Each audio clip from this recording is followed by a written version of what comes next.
Olá, meus amigos da Solar TV, sejam todos bem-vindos. Hoje nós vamos trazer o Sidney Piranga, da Solar Plus Brasil, uma das maiores empresas hoje que oferece treinamento em todo o território nacional.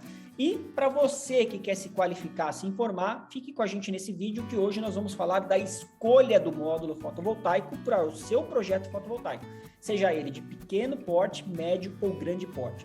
Então assim, Sidney, para a gente começar o nosso bate-papo, seja bem-vindo, tudo bem com você? Tudo bom, Ricardo? Bom dia a todos que estão nos assistindo, né? Estamos aí à disposição, né, para estar apresentando aí essas características técnicas, né, dos módulos fotovoltaicos. Legal. Bom, gente, o Sidney é um especialista do mercado, usinas por todo o Brasil instaladas, e ele conhece muito sobre o mercado e é consultor também do mercado. Então, várias empresas grandes do mercado consultam o Sidney para tirar algumas dúvidas, problemas e ir a campo ali. Então, ele conhece muito bem sobre isso. E a gente vai trazer aqui uma temática hoje muito importante, a escolha do módulo fotovoltaico. Sidney, qualquer módulo serve para qualquer projeto ou não? Não, Ricardo, a gente geralmente, os módulos fotovoltaicos, né, existe algumas características, né, que eles são mais adequadas para determinados tipos de usina, né, e para outros tipos de usina. O que seria isso? Assim, projetos de pequeno porte, né, projetos em telhados, né, nós usamos um determinado tipo de módulo de tecnologia, já projetos de usinas maiores, né, em solo outros. Geralmente, o módulo, a gente tenta verificar algumas características. A primeira delas seria o tipo de material usado na célula, né? A gente sabe que hoje nós temos módulos de silício, né? Monocristalino e policristalino, nós temos telúria de cádmio, nós temos silício amorfo, nós temos vários outros tipos de materiais semicondutores que são usados nas células. Hoje, o mercado está praticamente dividido no mono e no policristalino, né? Com respeito à arquitetura, né, à estrutura interna das células, né, nós temos os padrões de célula PERC, né, que é aquela com emissão passiva, né, que ela tem uma lâmina, né, reflexiva no fundo da junção PN para que a luz do sol seja refletida dessa lâmina e haja uma nova recombinação dos elétrons. Então, hoje a tecnologia que mais é vendida, né, que mais é demandada no mercado, né, são as células mono-PERC. Então, mono de silício monocristalino e PERC é exatamente a tecnologia de emissão passiva. Tá? Então, hoje é o mono-PERC e a gente chama mono-PERC N. Né? N por quê? Porque nós temos a junção P e N. Quando a gente fala mono-PERC N, exatamente a emissão passiva é do lado da junção N, né? Por quê? Porque esse tipo de tecnologia é a tecnologia hoje que tem verificado maiores índices, né, de taxa de conversão da luz do sol e energia. Então, hoje, as tecnologias mono-PERC tipo N, né, eles têm conseguido alcançar índices de taxa de conversão de até 25%. Okay? Próximo a isso. Né? Nós já temos módulos aí de 23,5%, 24%, mas nós já temos módulos que chegam próximo a 25% de taxa de conversão. Tá. Então, quer dizer, a gente vai subindo a eficiência, né? Cada ano vai melhorando, os fabricantes vão melhorando. Quando você citou a diferença do policristalino para o monocristalino, a indústria começou fortemente no policristalino, correto? Porque na fabricação desses módulos, me corrige se eu estiver errado, Sidney, mas no começo o poli era mais barato que o mono. Por quê? O que sobrava ali no linguete ali da fabricação do mono poderia virar um policristalino. Então ele não era o grau de pureza não era a mesma coisa que o monocristalino. Já a indústria avançando, hoje não se fala muito em poli, se fala ainda a indústria totalmente virando os motores para monocristalino, porque barateou a tecnologia e ficou mais, e as pessoas buscam mais eficiência por metro quadrado. Por quê?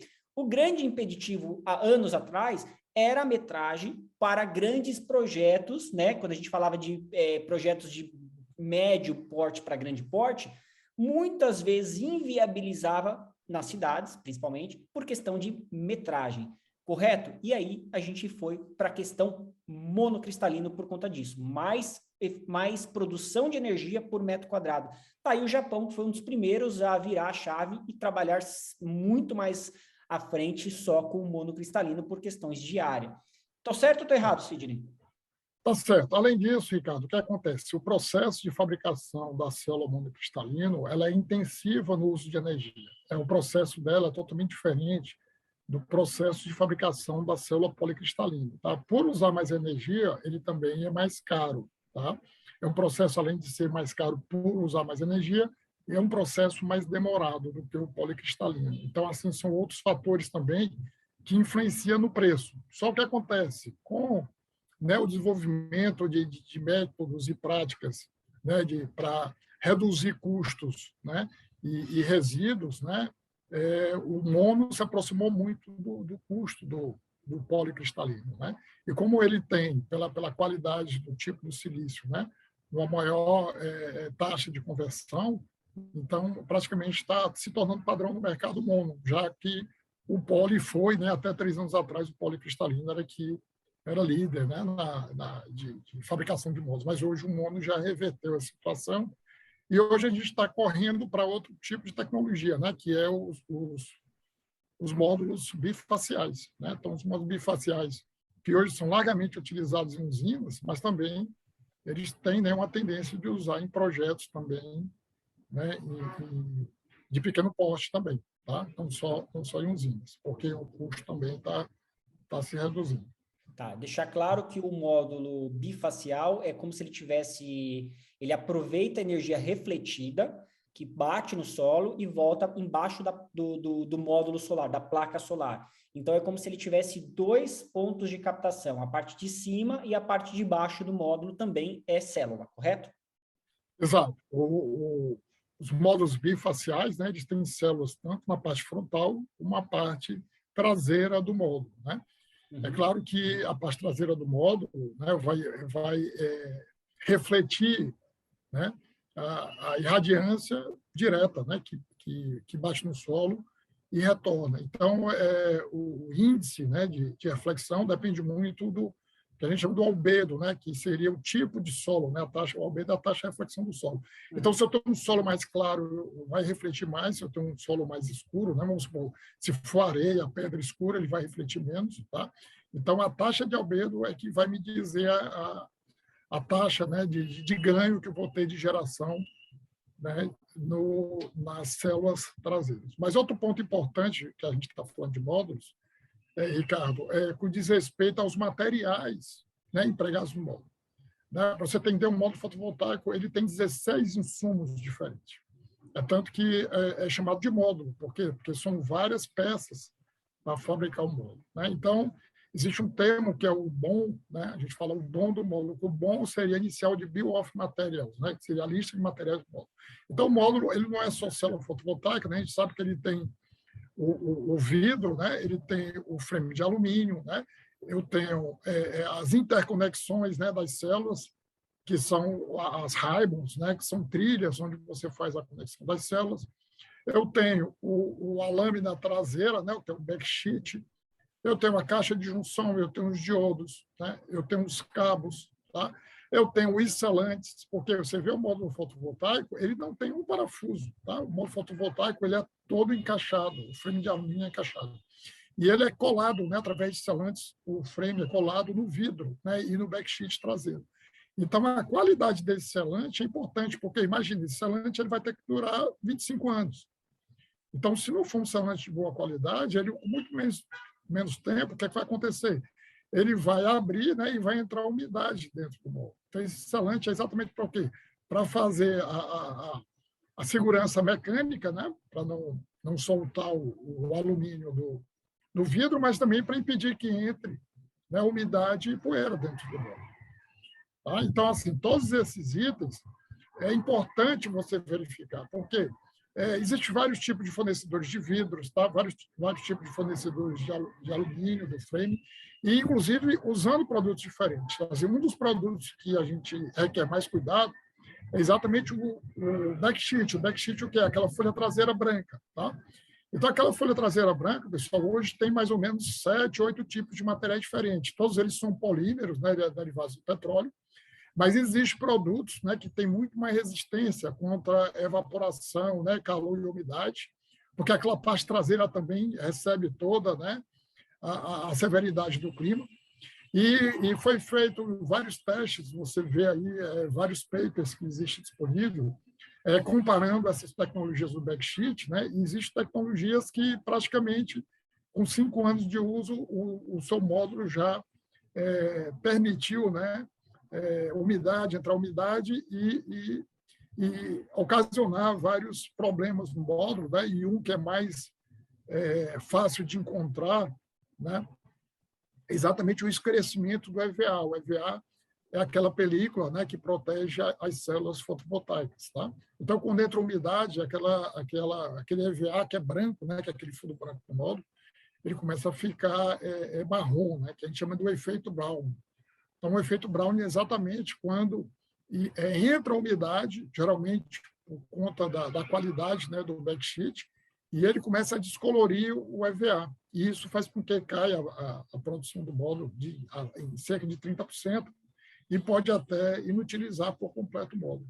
Então, tipo assim, você saber a lista de componentes do módulo também é muito importante. Você vai encontrar isso no datasheet? Não.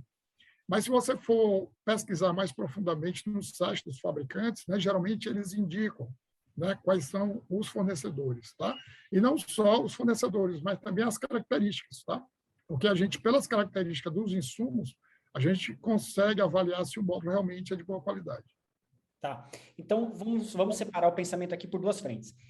Primeira frente dependendo do tipo de instalação, rooftop, se for uma instalação em telhado, vamos pensar em telhado, o tamanho físico do módulo, às vezes as pessoas, os integradores, eles querem oferecer um módulo de maior watt pico para o cliente. Eu já tenho um módulo de 500, mas não necessariamente esse módulo é o mais apropriado para ser manipulado e instalado em cima de um telhado. Então, a gente está falando fisicamente do tamanho do módulo, da potência em watt pico, mas não necessariamente um módulo menor, ele tem uma eficiência pior que um módulo de 500 watts, correto? Normalmente essa matemática sobe junto, mas a gente sabe que fabricantes estão atentos a isso e falam, olha, este módulo é mais interessante instalar em telhado, esse aqui mais em solo, mais em estruturas maiores, plantas maiores. Então, tem essa primeira fase que eu quero separar aqui de pensamento. A segunda fase nem sempre um fabricante que é Tier 1, ou um fabricante que a gente tem vários hoje fabricantes, ele usa os melhores componentes na fabricação do módulo, correto? Então, a gente tem que ficar atento qual é o módulo que você vai usar, qual é o fabricante que você vai usar, e se esse fabricante, ele realmente está comprometido em usar componentes de primeira linha que vão durar ou criar uma performance de uso por 25 anos ou mais. Porque é o que você falou, tudo bem, eu, fabricante de segunda linha, dou uma garantia de 10 anos. Chega no 12º ano, o módulo abre, dá problema e inutiliza o módulo, ele cai 30% a produção de energia dele. Eu vou recorrer a quem? Não é? Então, para isso, pessoal, vale muito a pena mesmo listar boas marcas para se trabalhar. Isso o mercado pode ser unido e a gente sabe disso, que indiferente de distribuidor A, B, C ou D, cabe ao mercado entender essas marcas, né? Porque a gente sabe que cada distribuidor trabalha com um time de fabricantes. E a gente sabe que tem bons distribuidores que se preocupam e são engajados em trazer o melhor, e tem outros que não, né? Eles trazem, às vezes, só preço. E isso é um fator de risco, porque a partir do momento, Sidney, que você assume o compromisso de montar uma usina, você é responsável por aquele projeto pelos próximos 25, 30 anos. Então, você vai ser acionado se isso for dar um problema precoce, correto? Com certeza, com certeza. Agora sim, pode falar para a gente, complementa o raciocínio e traz para a gente uma informação, assim, por exemplo, de um case que você consiga explanar, deixar mais claro essa informação. Então, com relação a essa lista de materiais do módulo, né, é importante, como eu falei, não só você verificar quem é o fornecedor, mas as características de cada insumo destes, né? Vou dar um exemplo, como o frame de alumínio, né? Então, o frame de alumínio, tá? A camada de anodização do frame, né? ele vai indicar qual o tempo, né, de proteção daquele filme de alumínio contra a agressividade do tempo, né? Outro item importante, que às vezes as pessoas não consideram, é inclusive o comprimento do cabo do módulo, né? Tipo assim, se eu estou trabalhando com módulos em usinas, né, e eu vou fazer um tipo de conexão como leapfrog, né, que eu pulo um módulo para fazer a conexão, eu preciso um cabo de pelo menos 1,30 m, tá? Para poder fazer esse tipo de conexão. E é um tipo de conexão muito usado em usinas. Por quê? Porque você economiza cabo, né?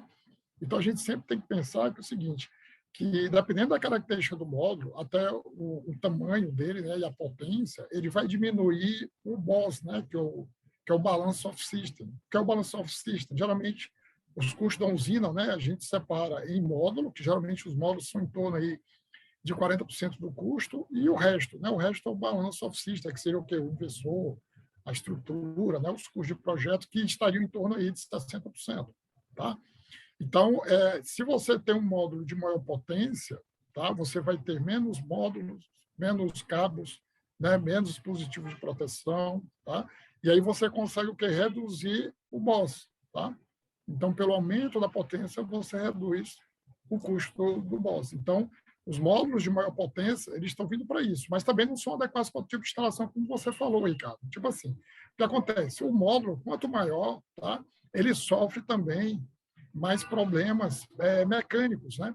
Principalmente no manuseio do módulo. Você imagina um módulo hoje, vamos supor, módulo, antigamente você tinha módulos de 1,60 m, né, de área, depois foi para 1,90 m, 2 metros, hoje nós temos módulos de até 3,5 metros de área. Então, imagina esse módulo, até para você armazenar esses módulos, você colocando eles na vertical, você está causando pressão sobre as células. Tá? Então, esses módulos eles têm que ser armazenados deitados, né, na horizontal. Então, você imagina um telhado, né, que você tem que subir o módulo, né, o telhado. Então, no próprio manuseio do módulo, você pode o quê? Provocar microfissuras nas células. Né? Essas microfissuras, com o tempo, elas vão prejudicar, né, o rendimento dos módulos. Então, o tipo de módulo que você usa no telhado, né, é diferente do tipo de módulo que você usa numa usina de grande porte, por vários aspectos, tá? Não só pelo tamanho e potência dele, mas para você entender até o tamanho do cabo, ele pode interferir, né, em mais custos, né, de cabo do usina. Legal. Isso é bom deixar claro, porque, assim, às vezes o problema ele não aparece instantaneamente, não é visível. Uma microfissura, você não consegue ver, identificar isso na hora da instalação. Né? E manusear um módulo em cima de um telhado, já com uma série de comprometimentos, cada caso é um caso. Você não consegue ter uma boa eficiência ali em dois operacionando o módulo. Pode torcer, pode criar uma série de coisas que sim, a gente vai colher isso mais para frente. Agora, Sidney, quando você fala em microfissuras, o que pode evoluir uma célula que o módulo teve uma torção na instalação ou no transporte, sofreu uma pressão? Ele pode evoluir para um incêndio, por exemplo, que é o pior das hipóteses? Primeiro, vou explicar um pouquinho o que é a microfissura. A microfissura são ranhuras, né, por conta de esforço mecânico que acontece nas células. Tá? Essas microfissuras, eles acontecem, inclusive, no processo de fabricação também. Tá? Porque no processo de fabricação existe esforço mecânico sobre as células. Né? Então, esse esforço mecânico pode provocar. Geralmente, né, os fabricantes, eles fazem, né, um teste de eletroluminescência ao final da saída dos módulos. Só que esse teste, pessoal, é feito para amostragem, não é feito em todos os módulos. Tá? Alguns fabricantes até fazem, mas geralmente é por amostragem. Né? Então, o que acontece? No processo de fabricação, quando eu estou fazendo a solda dos ribbons nas células, né? A solda, né? Se ela for a quente, né? Porque tem solda a frio também, a própria solda pode provocar uma microfissura. Então, tipo assim, o módulo já vai sair da fábrica com a microfissura. Tá? Então, isso pode provocar o quê? Uma interrupção da corrente, pode provocar uma diminuição, né, da corrente que essa célula vai gerar. E a gente sabe como as células estão todas interconectadas em série, Se uma célula está gerando menos corrente, né, esse efeito ele multiplica para as demais células dos módulos. Tá? As microfissuras também podem acontecer no processo de transporte. Você imagina, 99% dos módulos são fabricados na China. Então, sai do fabricante, é claro que ele sai dentro do pallet, né, e o pallet dentro do container, mas eles sofrem vibrações. Né? Então, ele sai da fábrica, vai para o porto, né, no caminhão, aí coloca no navio chega aqui no Brasil, coloca de novo no caminhão. Então, no processo de transporte, podem acontecer essas microfissuras e podem até aumentar as microfissuras que foram geradas no processo de fabricação. Aí nós temos a última etapa, que é a etapa da instalação. Então, a maneira que você manuseia o módulo, né, ele pode provocar também microfissuras. Não é só, né, muita gente pensar, se você não pisar em cima, está resolvido. Não é só isso. Tá? Se você armazena os módulos em pé, você está provocando, tá, microfissuras no módulo. Estou dizendo que acontece sempre, mas pode acontecer. Tá? Você tem ideia, até o esforço dos ventos sobre os módulos, como estão no telhado, eles podem provocar ou então aumentar as microfissuras já existentes. Então, assim, é sempre importante ter cuidado, né, no processo de instalação, porque antes de você instalar, esse módulo já pode estar com algum processo, né, de microfissura, e isso, um processo de instalação, ele pode, né, aumentar esse processo e até causar danos aos módulos. Legal. Tá aí, pessoal. É muito bacana a gente ficar atento com tudo isso. E, por último, para a gente fechar esse vídeo, qual é a tecnologia que está sendo usada? A gente citou aqui numa parte do vídeo que a gente falou dos módulos bifaciais. É um tipo de tecnologia que é para ser aplicado dependendo do local, né? Teve casos que eu já conversei com o distribuidor que o cliente, que a pessoa que estava comprando queria colocar isso no telhado. Não faz sentido, você não está usando a capacidade desse módulo bifacial. Então, ele tem uma aplicação específica, uma usina de solo que que tem uma reflexão bacana por baixo, né? Que tipo de reflexão a gente sabe que influencia se o solo é mais escuro ou mais claro. Então, isso vai influenciar. Então, o módulo bifacial é para um tipo de aplicação. Ah, mas ele não pode ser usado em projetos residenciais? Eu acho que sim. Vamos pensar um pergolado, por exemplo, ele pode ser usado, né? Ele pode ser usado em um estacionamento, um carport, ele pode ser usado, dependendo do tipo de aplicação, correto, Sidney?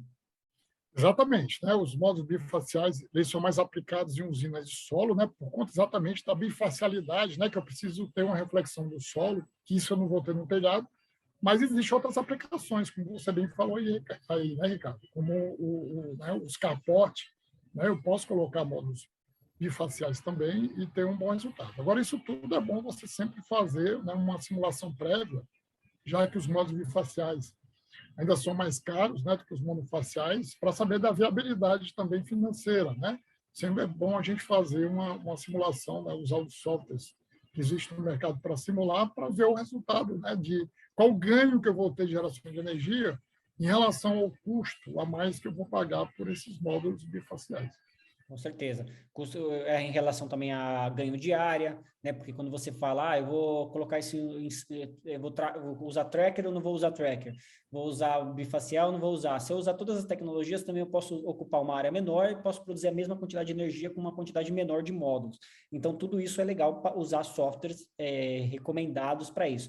Ô, Sidney, para a gente fechar o vídeo, você tem um curso específico para utilização de fazer projetos, aprender a usar o PV System, que é um dos softwares líderes hoje de mercado, correto? Correto. Nós temos um curso, né, que é o curso de Fundamentos e Projetos com PV System. Então, nesse curso, a gente especifica, né, todas as características do qual seria o módulo ideal para o tipo do seu projeto, né, dependendo do seu projeto, pode mudar.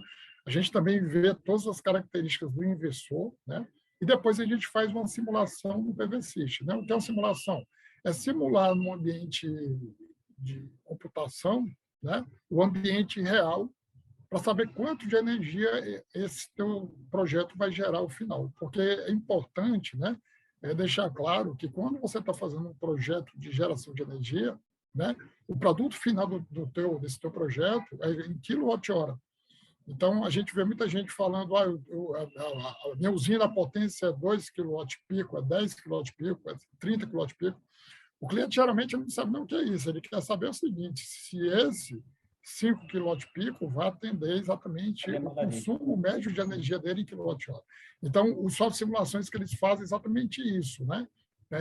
Simular quanto de energia eu vou gerar ao final do meu projeto. E a gente sabe que essa geração final de energia, ela depende de N fatores, né? Nós temos vários fatores de perda no sistema fotovoltaico. Então, a gente tem fatores climáticos, né, que interferem na irradiação. A gente sabe que o nível de radiação depende do clima, né? Depende da temperatura, depende da velocidade do vento, depende da umidade do ar, entendeu?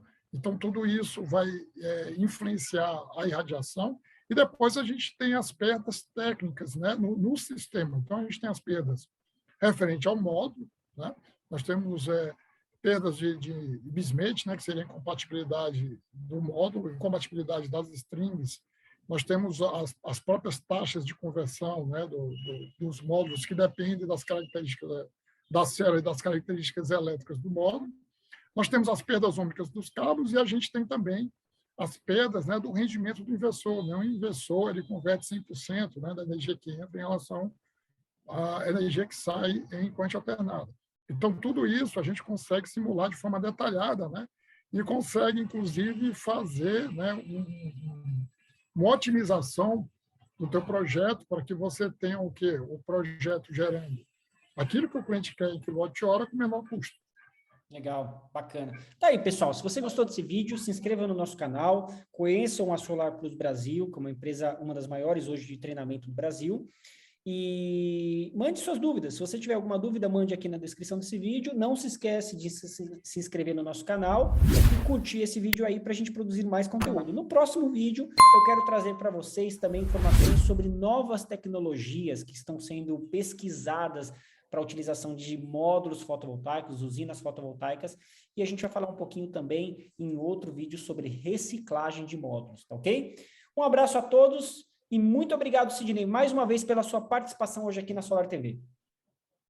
Obrigado, Ricardo. Estamos à disposição aí para discutir sobre energia solar fotovoltaica.